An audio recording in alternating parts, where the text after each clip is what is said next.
But then again, I learned that the Cook County Grand Jury was going to take another look into this, look into the investigative practices of Northwestern University.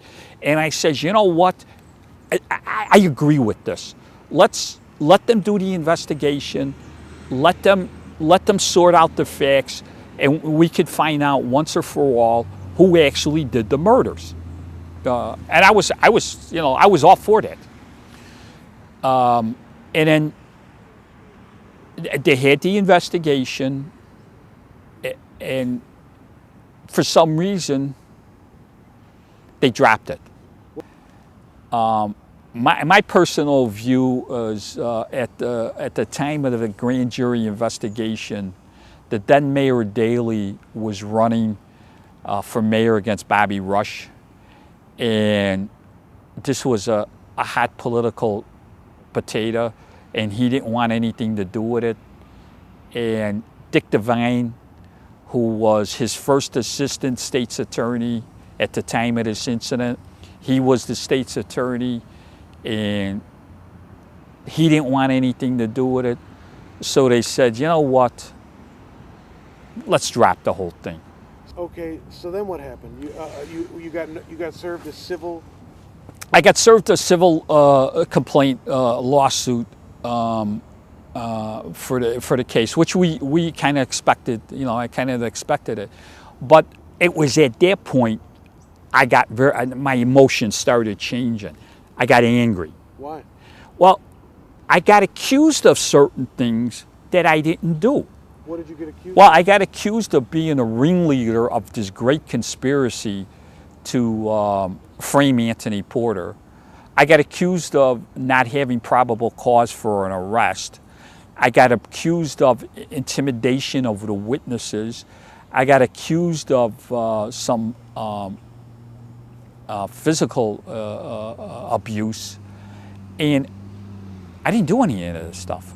Okay, we're talking, some 15 years after the arrest, and you are suddenly accused of all this malfeasance, including torture.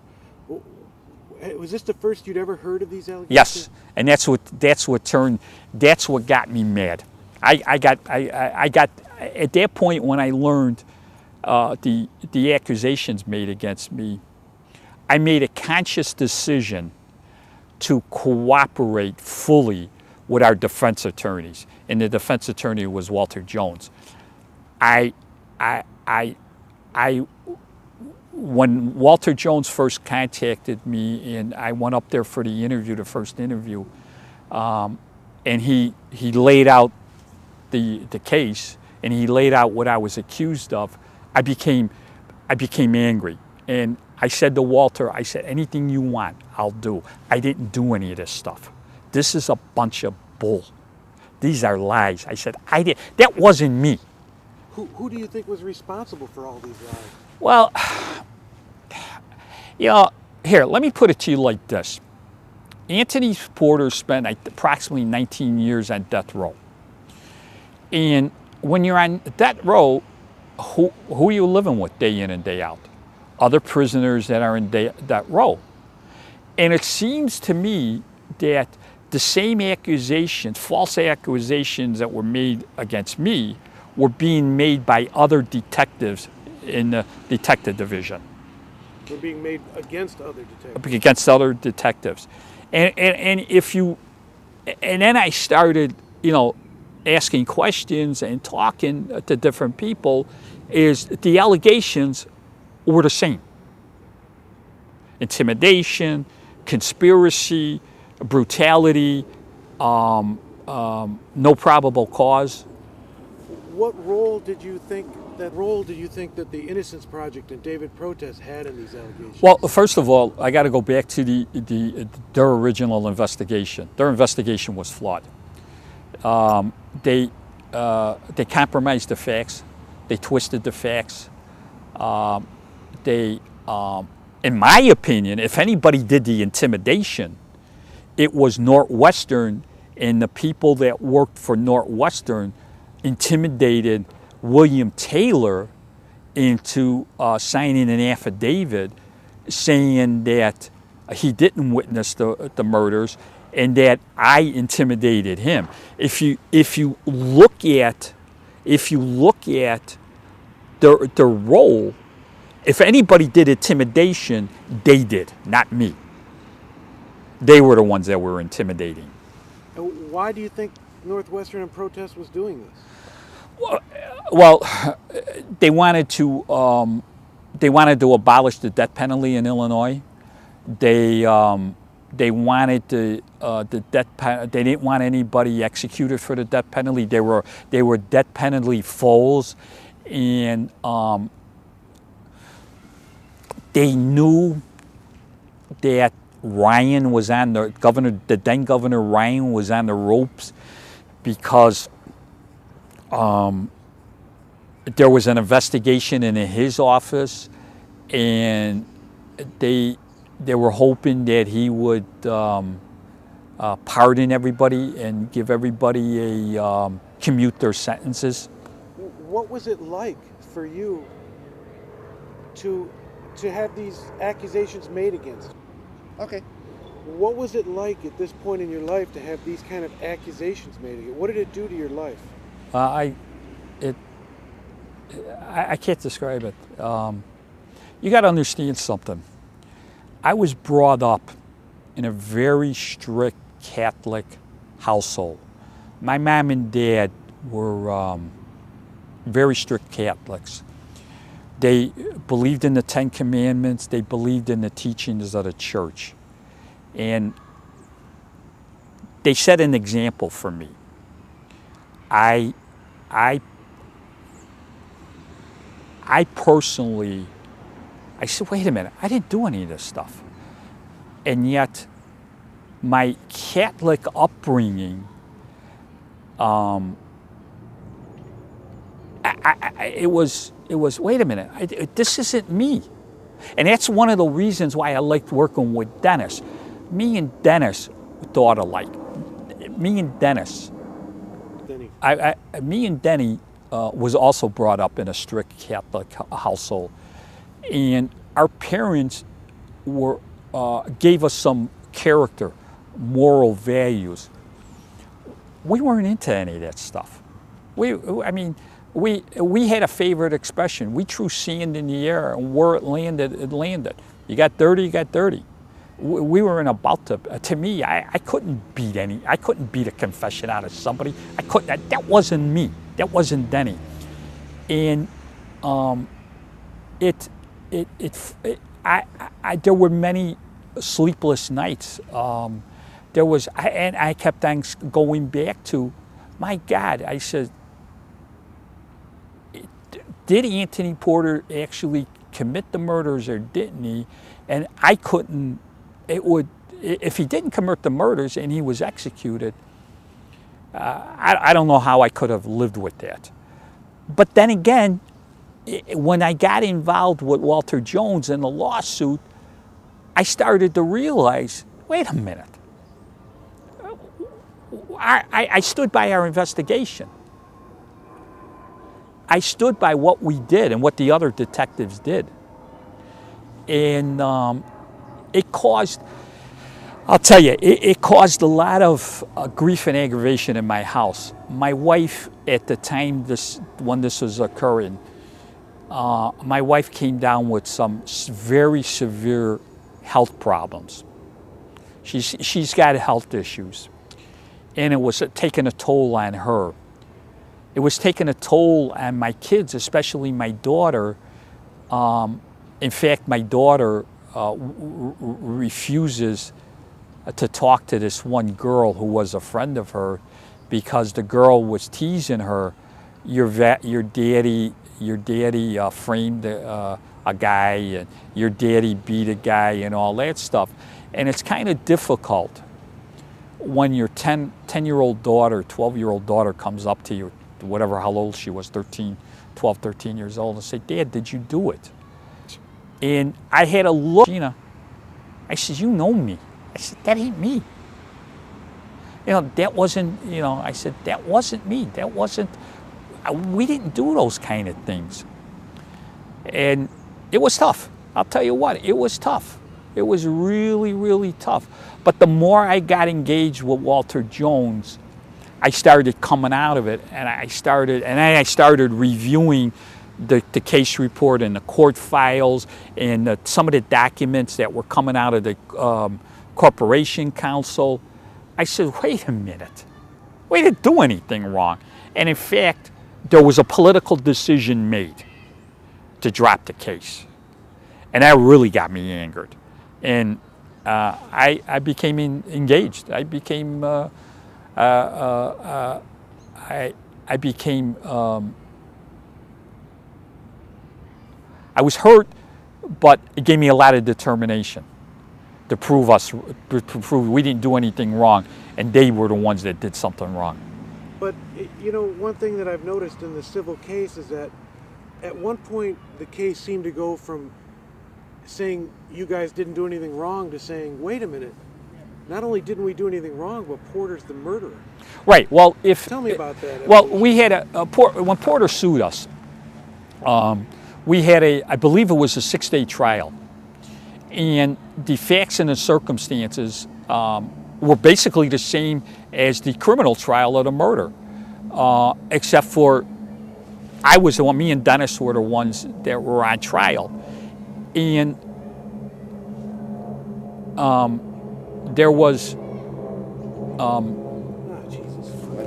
Talking about how, you know, it was essentially the same as the criminal trial. What happened is that they put... the unfortunate part about one of the aspects of our trial, the civil trial, was Henry Williams was killed, I believe, in a fire. So he wasn't there to give his version of the account. And the trial judge refused to allow his criminal trial testimony into the record. So that was a little setback for us. But we put on basically all the witnesses that appeared in the criminal trial. And in fact, Walter found, and if I'm not mistaken, Walter found an additional witness who gave the same facts as everybody else did. And we were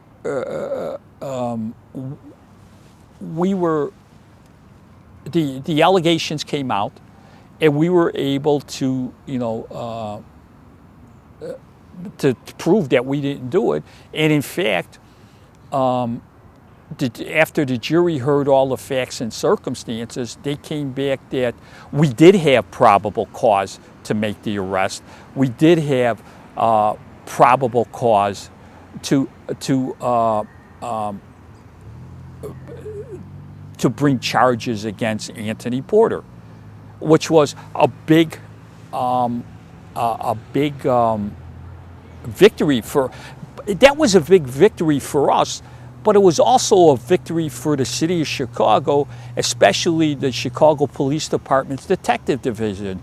We were the first case where we charged somebody with a murder, someone else confessed to it, and yet when that person who was charged with murder that got exonerated sued us, the jury came back and said no, they had probable cause.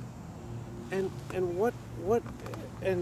don't you think the civil trial essentially reconvicted Porter? Well, if you heard Walter Jones's closing statement, during the closing argument, he says, and I'm going to paraphrase it, he says, we know who the murderer is. He points to Anthony, he said, he's sitting in that chair right there, which was a strong indication that we were vindicted, we were cleared, we didn't do anything wrong. And we kind of reinforced the criminal trial that, you know what, he did. So what throughout this whole time, were you ever seriously approached by any journalist in Chicago to tell your story? No, the only person that called me was Dorothy Tucker. She called me on the phone, and I gotta laugh. She was eating a cheeseburger, and I can hear her chomping on the cheeseburger, and she called me at home, and the first thing I said to her, I got an unlisted phone number. The first thing I said to her was, "How did you get my phone number?" And she says, "I can't tell you, it's a secret." And I said, "Well, I can't talk to you. You tell me how you got the phone number, and I'll talk to you." And she says, "I can't do it." I said, "The conversation's over," when I hung up. So what was your assessment of the journalism coverage of this? Well, there was an article, and I don't remember if it was in the Chicago Sun-Times, Chicago Tribune, or the Reader. But I swear, after reading this article, I actually said, "Look at this. Did these reporters write it, or was this written by Northwestern's Medill School of Journalism?" It was so one-sided for Northwestern and the Innocence Project. In fact, it was full of errors about the investigation. But So, do you believe L. Story Simon is wrongfully convicted? well, yes, I do. You do what? I do believe that Al-Sari Simon is wrongfully convicted, because there were several newspaper articles about Simon and what he accuses Northwestern of doing. See, you got to understand something. He's a street guy. He's from the streets. Somebody comes up to him and offers him a book deal, a movie deal, money. You only spend a short time in prison. Portis will use his influence to get you out. You'll make all kinds of money. The guy looks and says, "You know what? I can do this. I could do this I could do this for a couple of years." Do you think those were the tactics that Northwestern and protests were using? Well, What do you think their tactics were? Do you think they were on the up and up? no, they're definitely not on the up and up. What was not on the up and up? Well, let's look at how they got this alleged confession from Simon. The investigator goes out there, pretends he's a policeman. He has a video that he shot himself with a colleague of his, and the person, is claiming certain things. He says to Simon, the investigator, he says, "Hey, you better, your life is in danger. The police are coming to get you," inferring that the police are going to come and lock you up or maybe harm you. So you better confess to us. And then again, not only does he use the scare tactics, and as a police officer, I could never do that. I ask you, have you ever heard of a detective ever using these tactics? You know what? I'll tell you what. I was a detective for 10 years. I've been a private investigator 20 years, 25 years. I've investigated cases on the police department. I've investigated cases, when I retired. I never heard of that. But in the same token, he got what he wanted. Well, why do you think it was that Protest was able to pull this case off? How did he get the state's attorney to roll over? You got to understand something. What? We're talking about Northwestern University. We're talking about one of the most storied universities in the United States. You're talking about Northwestern University School of Journalism, law school. How many of the people in Cook County graduated from Northwestern Law School? When you look at that, and then Divine's role in this. When the grand jury investigation came up, I was told by a former assistant state's attorney that one of his exact words were, and I'm going to paraphrase the quote. If you think I'm going to take on Northwestern University School of Law, you got another thought coming.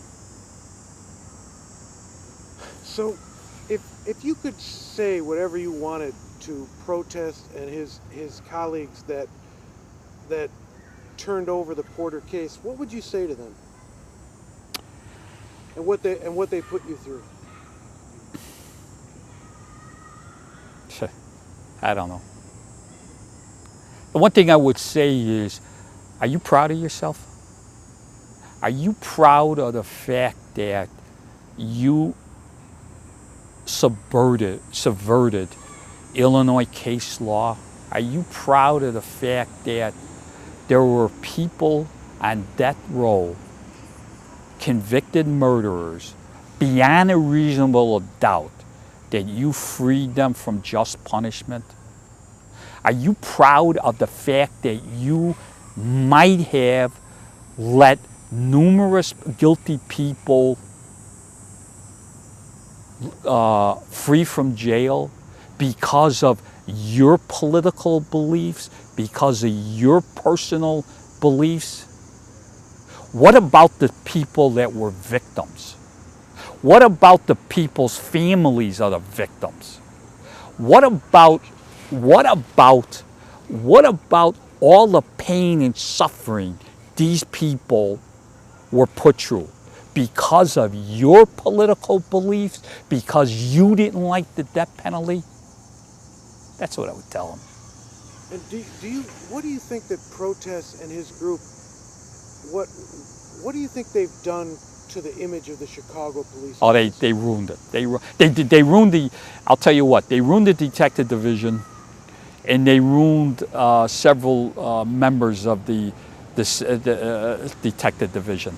How so? Well, you got to understand something. I looked at my case, and I said about my case, I got accused of a lot of things I didn't do. There was lies said about me, about this case. And if they lied about me, who else are they lying to? Who else, what other detectives are they lying about? Do you think they have lied about a lot of cases? Of course I do. Of course I do. What cases do you think they've ruined?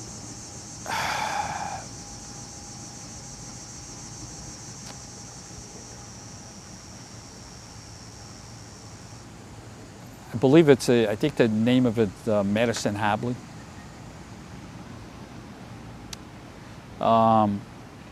There's a couple other cases. I don't know the offhand. I remember talking to several people and reading it in the newspaper. And again, I got to go back to, they lied about me. Who else are they lying about? Do you think it's possible all their cases are frauds? I can't answer that.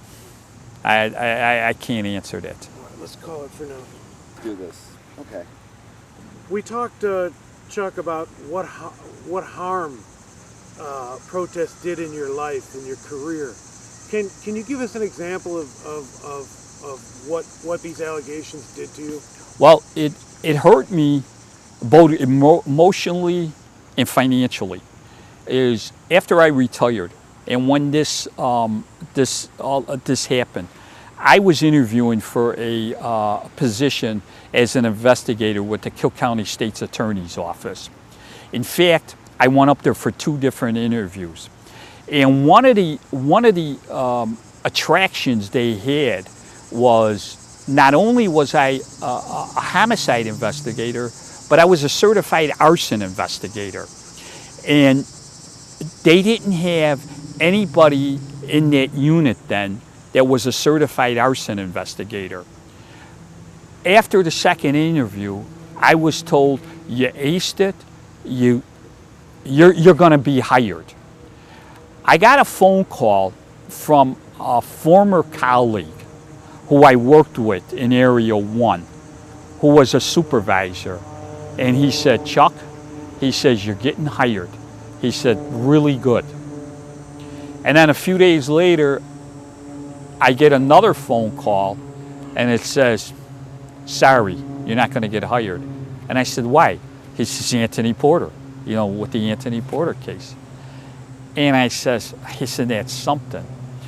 And I wound up, there was the person who was the head of the unit at the time was a former police lieutenant that I used to work for. I called him up and I said, what's with it? I'm not going to get hired? And he said, and I'm going to quote him. He says, Chuck, you got 2 chances of making it, slim and none. And you better count on none. And I said, really? And he says, really? And that comes straight from Divine. Well, if you had a chance to say something to Divine and the decisions he made as state's attorney and the role they played on you and the police, what would you say to him? You proud of yourself? Are you proud of yourself? Are you proud of the fact that you had enough evidence to further on this case? Are you proud of yourself that you let a murderer go because of political considerations? I hope you are. Okay. We're good?